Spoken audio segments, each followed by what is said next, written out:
So yun, okay KJX, kamusta kayong lahat? At ito, pakita ko lang sa inyo yung ating spot. So meron tayong 27 USDT ngayon.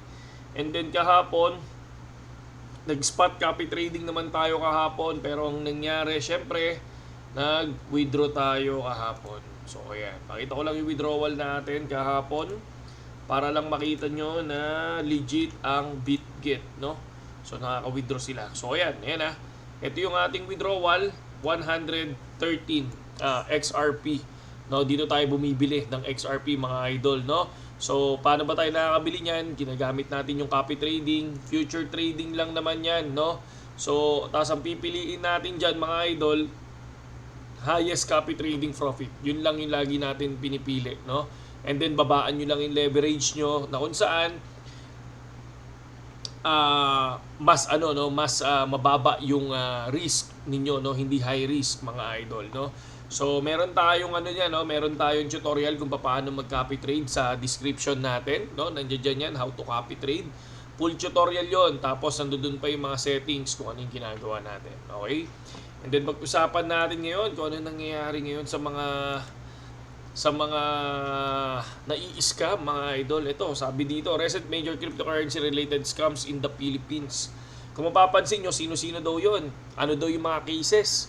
Ito, si Crypto King, yung si Joshua, di ba? Tamayo na nakapag-scam sila ng 100 million, di ba? Pesos. Scam mo no? And then, charge against Cronos Holding Corporation, which yun na scam ng mga artista. Napansin nyo yun, di ba? Yung binidyo natin noong nakaraan, nag-upload tayo. 8 million naman ngayon mga idol. 8 million naman mga lods, no? And double whammy tactic of 3 foreigners and 2 Filipinos in Makati. So ang dami, no? Ang daming naglalantaran ngayon, no? Ng mga scammer mga idol, no? At ang pinupunterian nila dyan mga lodi, yung mga sabik. Yung mga sabik kumita ng pera, yung mga madaling mapaniwala, no? Karamihan kasi sa mga ganyan mga idol, no? Pag sinabi nila na mag-invest ka sa akin, 50%, no? 50% kaagad ibabalik ko sa iyo. No, parang ano naman 'yon, too good to be true naman 'yon. Siguro sa umpisa, no, babalik. And then ikaw naman ngayon dahil nagtiwala ka ng gusto, ang mangyayari magi-invite ka. So once na nag-invite ka mga idol dun sa cryptocurrency na scam na yan, no? So pag-i-investin ka, ayun. Ikaw ngayon yung sisihin kasi niya kapag tumakbo na yan, syempre ang hahanapin ng mga pinag-invitean mo, syempre ikaw, 'di ba? So ayan, ultimo si Crypto King niya, si Joshua, and then ito sila Paul Salas, si Mikey Quintos. Diba? Tapos ito yung nilabas naman nila, Crypto Hub. So na-sec na yan. So tingnan nyo sa sec kung ano yung mga scam, mga lodi. Kapag na-post sa sec yan, sabi ko sa inyo, biglang biglang mawawala yung mga yan, no? So ang karamihan pa sa mga ganito, mga idol, no? Yung iba, kapag kunyari karamihan yan sa mga influencer, no? Kunyari, for example, yung mga sugal.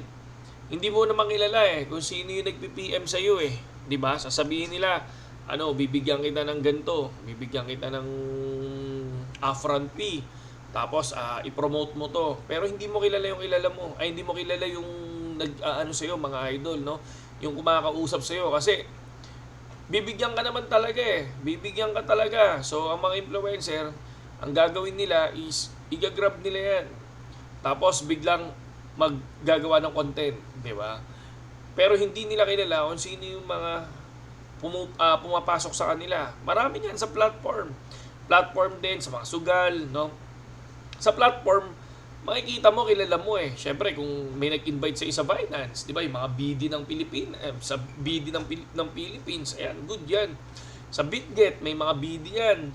So may mga managers talaga yan. Sa Pilipinas, kilala mo naman yung mga managers sa Pilipinas at kilala mo kung sino yung nagpapatakbo ng BitGet, di ba? Pero yung iba naman, sugal. Hindi mo alam kung sino nagpapatakbo nun, di ba? Ang dami niyan. So makikita nyo, halos mga sikat na artista, pinopromote yan, di ba? Mining, tapos sabay yun. Dami, hindi lang yun, di ba? Yun yung sinasabi nila na talagang talagang lantaran na rin. Pero kung mapapansin mo, hindi naman nai-scam, natatalo ka talaga. 'Di ba? Hindi lang nai-scam pero natatalo ka. Pero Kapag kinagat mo yun, automatic, malaki yung kinikita, di ba? Kung titingnan nyo, ang daming artist, ang daming influencer ngayon na magugulat kayo, puta na, sports car na. Di ba? So, ganun kalupit, di ba? So, nakuha nila yon sa mga followers nila. Hindi sa panalo, ha? Hindi sa panalo. Ako hindi ako naniniwalang nanalo sila. Pero sa followers nila, no? Na kung saan yung mga nag GCash, no, yung mga nagpasok ng pera doon, ayun, nakukuha nila yung commission nila doon regarding sa pinopromote nila mga lodi, di ba? So parang ito naman, ang pinagkaiba naman ito, Crypto King, siya yung nanghihikayat na mag-invest ka sa kanya, di ba? And then papalaguin niya, no? 20% yata o 5% ang kita kagad o 20%. So too good to be true. So di ba? Mag-invest ka sa kanya ng sige. Sabi niya 1 month, kunyari 50%. Mag-invest akong 10 million kung totoo yan, di ba? Kung sure ball yan, di ba, mag-i-invest yung iba, edi kung may 10 million ka, 15 million agad. So, hindi totoo yan. No? Iwasan nyo yun agad. No? Sa mga, lalo na dun sa mga sabik, no, kumita. Ingat, mga idol, no? And then ito, isipin nyo, mga artista na yan, mga influencer na yan. So, naniwala pa sila sa ganun. Pero ang kwento naman nito, I think yung girlfriend ni Paul Salas, yung brother-in-law nun, yun yung may kakilala dito. Tapos yun, syempre sila yung mga nag-invite, edi tapos na-staffa sila. Syempre yung mga in-invite nila, sino nga habulin? Hindi naman yung ng staffa sila yung habulin muna nun bago yun ng staffa, di ba? And then ayan, Crypto Hub pinalabas naman sa SEC, di ba? Ay pinost na sa SEC. So dapat naniniwala na kayo diyan, no? So sino ba yung na-post na sa SEC? Lele Gold, di ba? Nas nabash tayo doon, no? So pero naging scam. So next, nabash ulit tayo sa Dairy Farmer of America. Di ba? So makikita nyo yun dun sa video natin, di ba? Puro bash yung makikita nyo dun na wala lang daw ako, kaya talagang sinabi ko na scam. O ngayon scam na. So iyakan sila. So comment ngayon sila doon, mga idol, di ba? So ito din, ingat lang. Pero na lang kung marami ka talagang pera. Pero syempre, ano yan kumbaga, yun sinasabi natin, ingat lang. Pero syempre, money mo, rules mo, di ba? So, ikaw yan kung high risk, kung risk taker ka naman, di ba? Yun lang naman yung sa atin, mga idol. Mag-ingat lang tayo, mga idol. Yun lang.